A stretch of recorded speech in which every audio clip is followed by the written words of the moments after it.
प्रख्यात ईटेमा कंपनीना सर्विस सेंटरનું સુરત સચિન જીઆઈડીસીમાં શુભારંભ કરવામાં આવ્યો છે। હવે રિપેર અને એરજેટ મશીનોની સર્વિસ સુરતમાં સરળતાથી ઉપલબ્ધ બનશે, જેનાથી ઉદ્યોગકારોને સમય અને ખર્ચ બંનેમાં બચત મળશે।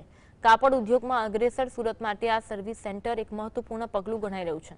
અત્યાર સુધી મશીનરીમાં આવતી તકલીફો દૂર કરવા માટે ઉદ્યોગકારોને બહાર આધાર લેવો પડતો હતો, પરંતુ હવે સ્થાનિક સ્તરે સમસ્યાઓનું ઝડપી નિરાકરણ મળશે।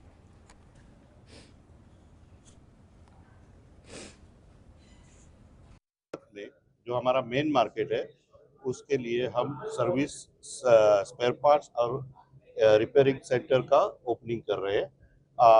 बेसिकली जैसे मेरे डायरेक्टर ने बताया कि हमारी यहाँ पे पॉपुलेशन काफ़ी है, फ्यू थाउजेंड मशीन्स हमने इंस्टॉल किए हुए हैं और कस्टमर्स को सर्विस प्रॉम्प्टली देना ये हमारा कर्तव्य है। तो